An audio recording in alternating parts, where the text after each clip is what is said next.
Hi dear students, welcome back to Xylem learning. എൻ്റെ പേര് Abdullah Backer എന്നാണ്. ഞാൻ നിങ്ങളുടെ പൊളിറ്റിക്കൽ സയൻസിൻ്റെ ഫാക്കൽറ്റിയാണ്. ഓക്കെ, അപ്പോൾ നിങ്ങൾക്ക് എന്തായാലും അനഗമിസ് ലൈവും കാര്യങ്ങളൊക്കെ ആയിട്ട് നിങ്ങൾ കണ്ടിട്ടുണ്ടാവും. അതുകൊണ്ട് തന്നെ ഞാനും ഉണ്ടാവും ഇനി മുതൽ. അപ്പോൾ ഇവിടെ നമ്മൾ നോക്കാൻ പോകുന്നത് നമ്മുടെ എല്ലാ എക്സാമിനേഷനും, ഓണം എക്സാമിനേഷനും അതുപോലെ തന്നെ മോസ്റ്റ് ഇമ്പോർട്ടൻ്റ് ആയിട്ടും നമ്മുടെ പബ്ലിക് എക്സാമിനേഷനൊക്കെ വരുന്ന ഒരു ടോപ്പിക്കാണ്. 6 മാർക്കിനും സ്ഥിരമായിട്ടുള്ള ഒരു സാന്നിധ്യമാണ് ഈ ഒരു ക്വസ്റ്റ്യൻ എന്ന് പറയുന്നത്. ക്വസ്റ്റ്യൻ ഇതാണ്: Indian constitution ensures 6 fundamental rights to the citizen, discuss എന്നുള്ളതാണ്. ഈ ഒരു ക്വസ്റ്റ്യൻ നമുക്ക് റിപ്പീറ്റഡ് ആയിട്ട് വന്നിട്ടുള്ള ക്വസ്റ്റ്യൻ ആണ്. എല്ലാ വർഷവും എക്സാം പേപ്പറിൽ സ്ഥിരമായിട്ടുള്ള സാന്നിധ്യമാണ് ഈ ഒരു ക്വസ്റ്റ്യൻ. അതുകൊണ്ട് തന്നെ ത്രൂ ഔട്ട് മക്കൾ കാണുക. 6 മാർക്ക് എന്ന് പറയുന്നത് മേ ബി ഇതൊരു 10-12 മിനിറ്റിൻ്റെ ക്ലാസ് ആയിരിക്കാം, എന്നാലും 6 മാർക്കല്ലേ, 6 മാർക്ക് എന്ന് പറയുന്നത് ഇമ്പോർട്ടൻറ്റ് തന്നെയാണ് അല്ലേ. അതുകൊണ്ട് തന്നെ കംപ്ലീറ്റ് ആയിട്ട് മക്കൾ കാണുക. ക്ലാസ് ഇഷ്ടപ്പെട്ടാൽ എന്ത് ചെയ്യുക, ലൈക്ക് ചെയ്യുക, കമൻറ്റ് ചെയ്യുക, മാക്സിമം ഫ്രണ്ട്സിനും ഷെയർ ചെയ്ത് കൊടുക്കുക. അപ്പോൾ നമുക്ക് നേരെ ടോപ്പിക്കിലേക്ക് പോകാം. അപ്പോൾ 6 ഫണ്ടമെൻ്റൽ റൈറ്റ്സ് എന്ന് പറയുമ്പോൾ അത് മക്കൾ ഇപ്പോൾ തന്നെ മക്കളുടെ മൈൻഡിലേക്ക് ഓടി വന്നിട്ടുണ്ടാവും. ഏതൊക്കെയാണ് ഫണ്ടമെൻ്റൽ റൈറ്റ്സ്? ഏതൊക്കെയാണ് നമ്മുടെ മൗലിക അവകാശങ്ങൾ എന്ന് പറയുന്നത്? Right to equality, right to freedom, right against exploitation, right to freedom of religion, cultural and educational right, അതുപോലെ തന്നെ റൈറ്റ് ടു കോൺസ്റ്റിറ്റ്യൂഷണൽ റെമഡീസ്. ഇത്രയാണ് നമ്മൾ എന്ത് പറയുന്നത്, നമ്മുടെ 6 ഫണ്ടമെൻ്റൽ റൈറ്റ്സ് എന്ന് പറയുന്നത് അല്ലേ. ഓക്കെ, അപ്പോൾ ഇത് നമ്മൾ ഈ പറഞ്ഞ പോലെ തന്നെ എന്തൊക്കെയാണ്? സമത്വത്തിനുള്ള അവകാശം, സ്വാതന്ത്ര്യത്തിനുള്ള അവകാശം, ചൂഷണത്തിനെതിരെയുള്ള അവകാശം, മതസ്വാതന്ത്ര്യത്തിനുള്ള അവകാശം, അതുപോലെ തന്നെ സാംസ്കാരികവും വിദ്യാഭ്യാസപരവുമായ അവകാശം, അതുപോലെ തന്നെ ലാസ്റ്റ് വണ്ണാണ് നമ്മൾ ഈ പറഞ്ഞിട്ടുള്ള ഭരണഘടനാപരമായിട്ടുള്ള പരിഹാരം കാണാൻ അല്ലെങ്കിൽ പ്രതിവിധിക്കുള്ള അവകാശം. ഇങ്ങനെ 6 മൗലിക അവകാശങ്ങളാണ് നമുക്ക് ഉള്ളത്. ഇത് ഓരോന്നും നമുക്ക് എന്ത് ചെയ്യാം, ജസ്റ്റ് ഒന്ന് എക്സ്പ്ലെയിൻ ചെയ്തു പോവാം. ഈ ഡിസ്കസ് എന്ന് പറയുന്ന ഈ ഒരു ക്വസ്റ്റ്യന് ഇത്ര മാത്രം എഴുതിയാൽ നിങ്ങൾക്ക് മാർക്ക് കിട്ടില്ല. ഓക്കെ, ഇത്ര മാത്രം എഴുതിയാൽ എന്ത് കിട്ടില്ല, ആ കംപ്ലീറ്റ് മാർക്ക് സ്കോർ ചെയ്യാനൊന്നും പറ്റില്ല. ജസ്റ്റ് അതിൻ്റെ പേര് മാത്രം നിങ്ങൾ എന്ത് ചെയ്യുന്നു, ലിസ്റ്റ് ഔട്ട് ചെയ്യുന്നു അല്ലേ. അതിനപ്പുറം നിങ്ങൾ എന്ത് ചെയ്യേണ്ടതുണ്ട്, അത് ഡീറ്റെയിൽഡ് ആയിട്ട് തന്നെ ഡിസ്കസ് ചെയ്യേണ്ടതുണ്ട്, ഡീറ്റെയിൽഡ് ആയിട്ട് തന്നെ എന്ത് ചെയ്യേണ്ടതുണ്ട്, അത് എഴുതേണ്ടതുണ്ട്. അപ്പോൾ റൈറ്റ് ടു ഇക്വാലിറ്റി, സമത്വത്തിനുള്ള അവകാശം മുതൽ നമുക്ക് അങ്ങോട്ട് നോക്കി പോവാം. അപ്പോൾ സമത്വത്തിനുള്ള അവകാശം എന്ന് പറയുമ്പോൾ നിങ്ങൾക്ക് ഇവിടെ തന്നെ കിട്ടിക്കഴിഞ്ഞു. നമ്മുടെ ഇന്ത്യ എന്ന് പറയുന്നത് ലാൻഡ് ഓഫ് ഡൈവേഴ്സിറ്റി അല്ലേ. നമ്മുടെ ഇന്ത്യ എന്ന് പറയുന്നത് എന്താണ്, ഫിസിയോഗ്രഫിക്കൽ യൂണിറ്റിനെ പോലെ തന്നെ നമ്മുടെ ഇന്ത്യയിലെ പോപ്പുലേഷനിലും എന്തുണ്ട്, വളരെയധികം ഡൈവേഴ്സിറ്റീസ് നമുക്ക് കാണാൻ പറ്റും, വളരെയധികം വൈവിധ്യങ്ങൾ നമുക്ക് കാണാൻ സാധിക്കും. അപ്പോൾ ഈ വൈവിധ്യങ്ങളൊക്കെ ഒന്നിച്ച് അക്കോമഡേറ്റ് ചെയ്ത് മുമ്പോട്ട് കൊണ്ടുപോകണമെങ്കിൽ എല്ലാ ആളുകളെയും ഈക്വലായിട്ട് ട്രീറ്റ് ചെയ്യേണ്ടതുണ്ട്. ഒരാൾക്ക് കൂടുതൽ ഇമ്പോർട്ടൻസ്, ഒരാൾക്ക് കുറച്ച് ഇമ്പോർട്ടൻസ്, അല്ലെങ്കിൽ ഒരാൾക്ക് ഇമ്പോർട്ടൻസ് ഒന്നുമില്ല, ആ ചങ്ങായി പോട്ടെ എന്ന് വെക്കുക. ഒരാൾ വരുമ്പോൾ അയ്യോ ഇയാൾ വരുന്നുണ്ടോ എന്നിട്ട് റെസ്പെക്ട് ചെയ്യുക. അങ്ങനെ വരുമ്പോൾ എന്ത് ചെയ്യും, അവിടെ എന്തുണ്ടാവില്ല, പീപ്പിൾസ് തമ്മിൽ എന്തുണ്ടാവില്ല, മുമ്പോട്ട് ഒരു യൂണിറ്റിയോട് കൂടി അല്ലെങ്കിൽ ഐക്യത്തോടു കൂടി മുമ്പോട്ട് പോകുക എന്ന് പറയുന്നത് സാധ്യമല്ല. അപ്പോൾ എല്ലാ ആളുകളെയും ഈക്വലായിട്ട് ട്രീറ്റ് ചെയ്യേണ്ടതുണ്ട്. അതാണ് നമ്മൾ right to equality it is the basic principle of Indian constitution. Equality before law and equal protection of law. Okay, അപ്പോൾ ഇവിടെ നമ്മൾ പറയുന്നത് നിയമത്തിന് മുമ്പിൽ എല്ലാവരും തുല്യരാണ്, അതുപോലെ തന്നെ നിയമത്തിൻ്റെ തുല്യ സംരക്ഷണവും എല്ലാ ആളുകൾക്കും ഒരുപോലെ കിട്ടുന്നുണ്ട്. അതായത് ഞാനൊരു തെറ്റ് ചെയ്താലും, ഒരു റിച്ച് പേഴ്സൺ തെറ്റ് ചെയ്താലും, ഒരു പുവർ പേഴ്സൺ തെറ്റ് ചെയ്താലും, ആര് തെറ്റ് ചെയ്താലും തെറ്റിന് ഈക്വലായിട്ടാണ് എന്ത് ചെയ്യുക, ട്രീറ്റ് ചെയ്യുക. ഓക്കെ, ആര് എന്താ പറയുക, ഇതിൽ ആരാണോ ഒരു ക്രൈം ചെയ്തിട്ടുള്ളത് അല്ലെങ്കിൽ ആരുടെ ഭാഗത്താണോ എന്തും എല്ലാ കാര്യത്തിലും, തെറ്റിൻ്റെ കാര്യം മാത്രമല്ല പറയുന്നത്, ആരാണോ ലോ ബ്രേക്ക് ചെയ്തിട്ടുള്ളത് അവർക്ക് ഈക്വൽ പണിഷ്മെൻ്റ് ആണ്. അവിടെ എന്തില്ല, ഡിസ്ക്രിമിനേഷനും കാര്യങ്ങളൊന്നുമില്ല. മേ ബി ഏജ് ക്രൈറ്റീരിയ ഉണ്ടാവാം, അത്രയേ ഉള്ളൂ. Okay, then equality before law is borrowed from British Constitution. The concept equal protection of law is borrowed from American Constitution. അപ്പോൾ ഇവിടെ നമ്മൾ പറയുന്നുണ്ട് ഈക്വാലിറ്റി ബിഫോർ ദ ലോ എന്ന് പറയുന്ന കൺസെപ്റ്റ് നമ്മൾ കൊണ്ടുവന്നിട്ടുള്ളത് ബ്രിട്ടീഷ് കോൺസ്റ്റിറ്റ്യൂഷൻ എന്നാണ്. അപ്പോൾ അതിന് ഈക്വൽ പ്രൊട്ടക്ഷൻ എവിടെ നിന്നാണ് നമ്മൾ കൊണ്ടുവന്നിട്ടുള്ളത്? അമേരിക്കൻ കോൺസ്റ്റിറ്റ്യൂഷൻ എന്നാണ് നമ്മൾ എന്ത് ചെയ്തിട്ടുള്ളത്, ഈ ആശയങ്ങൾ കടമെടുത്തിട്ടുള്ളത്. നമ്മുടെ ഭരണഘടന എന്ന് പറയുമ്പോൾ നമ്മൾ ഇതിൽ പല രാജ്യങ്ങളിൽ നിന്നും എന്ത് ചെയ്തിട്ടുണ്ട്, ആശയങ്ങൾ കടമെടുത്തിട്ടുണ്ട്. നമ്മുടെ രാജ്യത്തിന് അനുയോജ്യമായ രീതിയിൽ അതിൽ എന്ത് വരുത്തിയിട്ടുണ്ട്, ചേഞ്ചസും വരുത്തിയിട്ടുള്ളതായിട്ട് നമുക്ക് കാണാൻ പറ്റും. അപ്പോൾ ഇതെല്ലാം എഴുതണമെന്നല്ല പറയുന്നത്, ഇതാണ് നമ്മുടെ ഹിൻസ് എന്ന് പറയുന്നത്. ഇതിൽ നിങ്ങൾ എന്ത് ചെയ്യുക, മാക്സിമം പോയിന്റ്സും ഇൻക്ലൂഡ് ചെയ്യുക. ഓക്കെ, ഇനി പ്രൊട്ടക്ഷൻ ഫ്രം ഡിസ്ക്രിമിനേഷൻ, വിവേചനത്തിൽ നിന്നുള്ള സംരക്ഷണം, അതുപോലെ തന്നെ ഈക്വാലിറ്റി ഓഫ് ഓപ്പർച്യൂണിറ്റീസ്, അവസരങ്ങളുടെ തുല്യത എന്നൊക്കെ പറയുമ്പോൾ നമ്മളിപ്പോൾ എന്ത് PSC ആണെങ്കിലും അല്ലെങ്കിൽ UPSC ആണെങ്കിലൊക്കെ നമ്മൾ എക്സാമിനേഷൻ അറ്റൻഡ് ചെയ്യുമ്പോൾ എല്ലാ ആളുകളും ഈക്വലായിട്ടാണ്. അവിടെ നമ്മുടെ എന്താ പറയുക, നമ്മൾ റിച്ച് ആണോ പൂർ ആണോ, അല്ലെങ്കിൽ നമ്മൾ അപ്പർ കാസ്റ്റ് ആണോ ലോവർ കാസ്റ്റ് ആണോ, അല്ലെങ്കിൽ ഏത് റിലീജിയനാണ്, ഇങ്ങനെയൊന്നുള്ള എന്തില്ല മാനദണ്ഡങ്ങളൊന്നുമില്ല. എല്ലാ ആളുകൾക്കും എന്തുണ്ട്, എല്ലാ ആളുകൾക്കും ഓപ്പർച്യൂണിറ്റീസ് ഉണ്ട്. അത് അറ്റൈൻ ചെയ്യുക എന്ന് പറയുന്നത് നമ്മുടെ ക്യാപ്പബിലിറ്റിയാണ്. അപ്പോൾ എല്ലാ ആളുകൾക്കും എന്തുണ്ട്, അവസരങ്ങളുണ്ട്.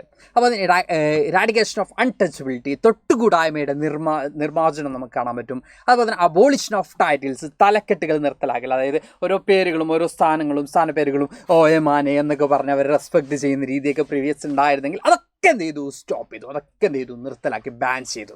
ഓക്കെ, അതുപോലെ തന്നെ നെക്സ്റ്റ് വരുന്നതാണ് right to freedom. Right to freedom എന്ന് പറയുമ്പോൾ നിങ്ങൾ ആദ്യം ആലോചിക്കേണ്ടത്, ഇപ്പോൾ ഇന്ത്യയിൽ എവിടെയും നമുക്ക് ട്രാവൽ ചെയ്യാം, ഇന്ത്യയിൽ എവിടെയും നമുക്ക് എന്ത് ചെയ്യാൻ പറ്റും, സഞ്ചരിക്കാൻ പറ്റും. ഇന്ത്യയിൽ എവിടെയും നമുക്ക് സഞ്ചരിക്കാൻ പറ്റും, നമ്മൾ എവിടെയും നമുക്ക് താമസിക്കാൻ പറ്റും, നമുക്ക് ഇഷ്ടപ്പെട്ട ജോലി നമുക്ക് ചെയ്യാൻ പറ്റും.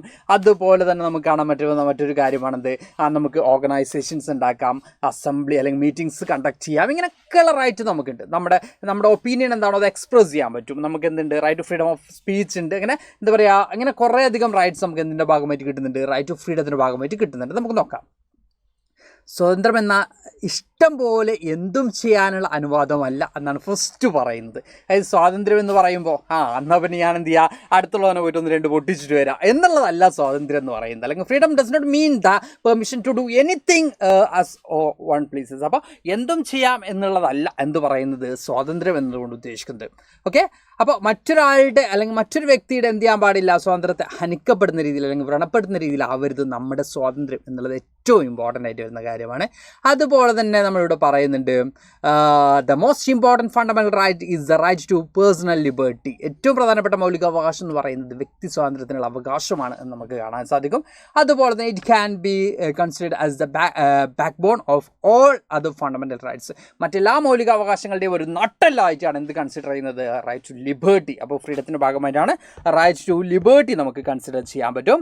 ഓക്കെ, അപ്പോൾ എന്താണ് ഈ ഒരു റൈറ്റ് ടു ഫ്രീഡത്തിൻ്റെ ഭാഗമായിട്ട് നമ്മൾ ആൻസർ ചെയ്യുമ്പോൾ ചെയ്യേണ്ട കാര്യങ്ങൾ എന്ന് പറഞ്ഞാൽ freedom of speech and expression നമുക്ക് അവിടെ എന്ത് ചെയ്യാം, കൊടുക്കാൻ പറ്റും. അപ്പോൾ തന്നെ to assemble peacefully without arms എന്ത് ചെയ്യാൻ പറ്റും, നമുക്ക് പീസ്ഫുള്ളി എന്ത് ചെയ്യാൻ പറ്റും, അസംബിൾ ചെയ്യാൻ പറ്റും. അതുപോലെ നമ്മൾ എന്തുണ്ടാവരുത്, എന്താ പറയുക, ഈ പറഞ്ഞ പോലെ തന്നെ ആയുധങ്ങളൊന്നും കൈവശം വെക്കാത്ത രീതിയിൽ. അതുപോലെ to form associations or unions, നിങ്ങൾക്ക് വേണമെങ്കിൽ ഒരു പൊളിറ്റിക്കൽ പാർട്ടീസ് തന്നെ എന്ത് ചെയ്യാം, നിങ്ങൾക്ക് ഫോം ചെയ്യാം. ഓക്കെ, ഏജ് ആവണം.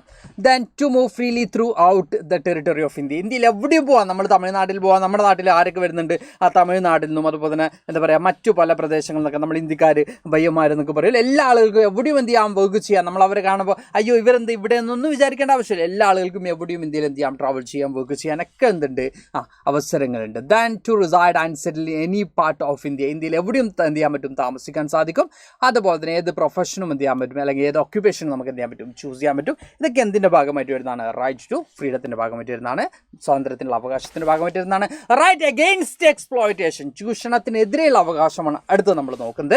റൈറ്റ് അഗെയിൻസ്റ്റ് എക്സ്പ്ലോയിറ്റേഷൻ എന്ന് പറയുമ്പോൾ in India there provide different forms of exploitations like slavery, beggar or bonded labours and child labour. The constitution scene as A person exploiting another person as A criminal offence. നമ്മളിവിടെ കാണാൻ പറ്റും ഇന്ത്യയിൽ അടിമത്തം, ഭിക്ഷാടനം അല്ലെങ്കിൽ എന്താ പറയുക, നമ്മൾ ഈ പറഞ്ഞ പോലെ തന്നെ ബോണ്ടഡ് ലേബേഴ്സ്, ഫോഴ്സ്ഫുള്ളി ജോലി ചെയ്യിപ്പിക്കുക, അല്ലെങ്കിൽ ചൈൽഡ് ലേബർ അല്ലെങ്കിൽ ബാലവേല, ഇങ്ങനെയുള്ള കാര്യങ്ങളൊക്കെ എന്ത് ചെയ്യുന്നുണ്ട്, ചൂഷണമായിട്ടാണ് കൺസിഡർ ചെയ്യുന്നത്. അതുകൊണ്ട് തന്നെ അതിൽ നിന്നൊക്കെ എന്ത് ചെയ്യണം, ഇത്തരത്തിലുള്ള ചൂഷണം ഒരാൾ നേരിടുന്നുണ്ടെങ്കിൽ ആരാണോ ആ ചൂഷണം ചെയ്യുന്നത് അയാൾക്ക് എന്ത് കിട്ടും, അയാളെ ക്രിമിനൽ കുറ്റമായിട്ടാണ് കൺസിഡർ ചെയ്യുന്നത്, അയാളെ ക്രിമിനൽ ആയിട്ടാണ് കൺസിഡർ ചെയ്യുക, അയാൾക്ക് എന്ത് കിട്ടും, നല്ല പണിഷ്മെൻറ്റ് കിട്ടും. അപ്പോൾ ഇത്തരത്തിലുള്ള സാഹചര്യങ്ങൾ നമ്മൾ എന്ത് ചെയ്യാണ്, സേഫ് ആക്കാണ് എന്തിലൂടെ ചെയ്യുന്നത്, റൈറ്റ് അഗെയിൻസ്റ്റ് എക്സ്പ്ലോയിറ്റേഷനിലൂടെ ചെയ്യുന്നത്. ഓക്കെ, സെറ്റാണ് എന്ന് വിശ്വസിക്കുന്നുണ്ട്. റൈറ്റ് അഗെയിൻസ്റ്റ് എക്സ്പ്ലോയിറ്റേഷൻ എന്ന് പറഞ്ഞാൽ അപ്പോൾ ചൈൽഡ് ലേബറും അതൊക്കെ എന്തിൽ വരുന്നതാണ്, റൈറ്റ് അഗെയിൻസ്റ്റ് എക്സ്പ്ലോയിറ്റേഷൻ്റെ ഭാഗമായിട്ട് വരുന്നതാണ്. നെക്സ്റ്റ് വൺ ചെയ്യാൻ പാടില്ലാത്തതാണ്. Next one right to freedom of religion ആണ് വരുന്നത്. Right to freedom of religion എന്ന് പറയുമ്പോൾ നമ്മുടെ ഇന്ത്യയിൽ ഏറ്റവും പ്രധാനപ്പെട്ട, നമ്മുടെ കോൺസ്റ്റിറ്റ്യൂഷനിൽ ഏറ്റവും പ്രധാനപ്പെട്ട ഒരു ഐഡിയോളജി എന്ന് പറയുന്നത് സെക്യുലറിസം, അല്ലെ, മതേതരത്വം എന്ന് പറയുന്ന ആശയമാണ്. അപ്പോൾ നമുക്ക് എന്തില്ല, ഒരു പെർട്ടിക്കുലർ റിലീജിയൻ നമ്മൾ എന്ത് ചെയ്യുന്നില്ല, പ്രൊമോട്ട് ചെയ്യുന്നില്ല, അല്ലെങ്കിൽ ഒഫീഷ്യൽ റിലീജിയനായിട്ട് നമുക്ക് എന്തില്ല, ഒരു പെർട്ടിക്കുലർ റിലീജിയൻ ഇല്ല എന്നുള്ള എല്ലാ മക്കൾക്കും അറിയാൻ പറ്റും. അപ്പോൾ ഇവിടെ നമ്മൾ പറയുന്നത് it ensures freedom of faith and permit to all citizen. നമ്മൾ പറയുന്നുണ്ട് എല്ലാ പൗരന്മാർക്കും അവരുടേതായിട്ടുള്ള വിശ്വാസങ്ങൾ എന്ത് ചെയ്യാൻ പറ്റും, ആചാരങ്ങളൊക്കെ ആയിട്ട് എന്ത് ചെയ്യാൻ പറ്റും, മുമ്പോട്ട് പോകാൻ പറ്റും. മതം സ്വീകരിക്കാനും പ്രചരിപ്പിക്കാനും ഏത് വ്യക്തിക്കും എന്തുണ്ട്, സ്വാതന്ത്ര്യമുണ്ട് എന്ന് നമുക്ക് കാണാൻ പറ്റും. കാരണം ഇന്ത്യ ഒരു മതേതരത്വ റിപ്പബ്ലിക് ആയതുകൊണ്ട് തന്നെ, മതേതരത്വ ജനാധിപത്യ റിപ്പബ്ലിക് ആയതുകൊണ്ട് തന്നെ ഇന്ത്യയിൽ എന്ത് ചെയ്യാണ്, ഒരു പെർട്ടിക്കുലർ റിലീജിയനും എന്ത് ചെയ്യുന്നില്ല, നമ്മൾ പ്രൊമോട്ട് ചെയ്യുന്നില്ല എന്ന് നമുക്ക് കാണാൻ സാധിക്കും. ഇത്രയൊക്കെ പോയിന്റ്സ് മക്കൾ എന്ത് ചെയ്താൽ മതി, അവിടെ അപ്ലൈ ചെയ്താൽ മതി. ഓക്കെ, ഇനി അതിൻ്റെ ആർട്ടിക്കിൾസ് എല്ലാത്തിനും കൊടുത്തിട്ടുണ്ട്, അത് നിങ്ങൾ എന്തായാലും നോട്ട് ചെയ്ത് പോകണം. ആർട്ടിക്കിൾസ് മോസ്റ്റ് ഇമ്പോർട്ടൻറ്റ് തന്നെയാണ്, എല്ലാത്തിനും ആർട്ടിക്കിൾസ് നമ്മൾ എന്ത് ചെയ്തിട്ടുണ്ട്, അറ്റാച്ച് ചെയ്തിട്ടുണ്ട്. Next one cultural and educational rights, സാംസ്കാരികവും വിദ്യാഭ്യാസപരവുമായിട്ടുള്ള അവകാശം. It is a fact that racial, religious, linguistic and cultural diversities exist in the Indian society. Indian സമൂഹത്തിൽ എന്തുണ്ട്? വംശീയവും മതപരവും ഭാഷയും സാംസ്കാരികമായിട്ടുള്ള വൈവിധ്യങ്ങൾ നിലനിൽക്കുന്ന ഒരു വസ്തുത നമുക്ക് കാണാൻ സാധിക്കും. അപ്പോൾ മൈനോറിറ്റീസ് അല്ലെങ്കിൽ ഒരു ഗ്രൂപ്പ് ഓഫ് പീപ്പിൾസ് നമ്മൾ കമ്പാരിറ്റീവ്ലി ഒരു മൈനോറിറ്റീസ് ആണെന്ന് കൺസിഡർ ചെയ്യാം. അപ്പോൾ ആ ഒരു മൈനോറിറ്റീസിന് അവരുടെ റൈറ്റ്സും എന്ത് ചെയ്യേണ്ടതുണ്ട്? പ്രൊട്ടക്ട് ചെയ്യപ്പെടുന്നുണ്ട്. ഞാൻ ഒരു എക്സാമ്പിൾ പറയുകയാണെങ്കിൽ നിങ്ങളുടെ ക്ലാസ്സിൽ ഒരു കുട്ടി മാത്രം എന്ത് ചെയ്യുന്നുണ്ട്? വേറൊരു ലാംഗ്വേജ് സ്പീക്ക് ചെയ്യുന്ന കുട്ടിയാണെന്ന് വിചാരിക്കും. ആ കുട്ടിയും കൂടി ആര് കൺസിഡർ ചെയ്യണം? ടീച്ചേഴ്സ് കൺസിഡർ ചെയ്യണം. ആ കുട്ടി എല്ലാവരും മലയാളമല്ല സംസാരിക്കുന്നത്, ആ കുട്ടിയും കൂടി മലയാളം സംസാരിക്കാൻ പറഞ്ഞാൽ പോസിബിൾ ആണോ? അല്ല. അപ്പോൾ മൈനോറിറ്റീസിൻ്റെ റൈറ്റ്സും എന്ത് ചെയ്യേണ്ടതുണ്ട്? പ്രൊട്ടക്ട് ചെയ്യപ്പെടേണ്ടതുണ്ട്. അപ്പോൾ മൈനോറിറ്റീസിൻ്റെ റൈറ്റ്സ് പ്രൊട്ടക്ട് ചെയ്യുക എന്നുള്ളതാണ് ഈ ഒരു right to cultural and educational rights കൊണ്ട് ഉദ്ദേശിക്കുന്നത്. ഇവിടെ നമുക്ക് സിമ്പിൾ നോക്കുകയാണെങ്കിൽ the right to minorities to conserve their language, script and culture. ഈ മൈനോറിറ്റീസിൻ്റെ ലാംഗ്വേജ് ആണെങ്കിലും സ്ക്രിപ്റ്റ് ആണെങ്കിലും കൾച്ചർ ആണെങ്കിലും എന്ത് ചെയ്യേണ്ടതുണ്ട്? കൺസേർവ് ചെയ്യപ്പെടേണ്ടതുണ്ട്, അല്ലെങ്കിൽ അത് എന്ത് ചെയ്യേണ്ടതുണ്ട്? സംരക്ഷിക്കപ്പെടേണ്ടതുണ്ട്. അതുപോലെ തന്നെ അവർക്ക് എന്ത് ചെയ്യാൻ പറ്റും? their own educational institutions establish ചെയ്യാനുള്ള അവരുടേതായിട്ടുള്ള വിദ്യാഭ്യാസ സ്ഥാപനങ്ങൾ ആരംഭിക്കാനുള്ള അവകാശവും ആർക്കുണ്ട്? മൈനോറിറ്റീസിനുണ്ട്. അവരുടെ ഐഡിയോളജി പ്രൊപ്പഗേറ്റ് ചെയ്യാനും പ്രൊമോട്ട് ചെയ്യാനും. ദെൻ ദ ലാസ്റ്റ് വൺ നമുക്ക് നോക്കാനുള്ളത് right to constitutional remedies. Most important ആയിട്ടുള്ള റൈറ്റ് ആണ് റൈറ്റ് ടു കോൺസ്റ്റിറ്റ്യൂഷണൽ റെമഡി എന്ന് പറയുന്നത്. ബിക്കോസ് നമ്മുടെ chief architect of Indian constitution എന്നറിയപ്പെടുന്നത് ഡോക്ടർ ബി.ആർ. അംബേദ്കർ ഈ ഒരു റൈറ്റിനെ പറഞ്ഞുള്ളത് the head and soul of the Indian constitution എന്നാണ്. ഇന്ത്യൻ ഭരണഘടനയുടെ not only the Indian fundamental rights, അല്ലെങ്കിൽ ഫണ്ടമെന്റൽ റൈറ്റ്സിന് മാത്രമല്ല ഇന്ത്യൻ ഭരണഘടനയുടെ ഹൃദയവും ആത്മാവും എന്നാണ് ഈ പറയുന്ന റൈറ്റ് ടു കോൺസ്റ്റിറ്റ്യൂഷണൽ റെമഡീസിന് ആര് വിശേഷിപ്പിച്ചത്? Chief architect of Indian constitution, Indian ഭരണഘടനയുടെ മുഖ്യശില്പിയായിട്ടുള്ള ഡോക്ടർ ബി.ആർ. അംബേദ്കർ വിശേഷിപ്പിച്ചിട്ടുള്ളത്.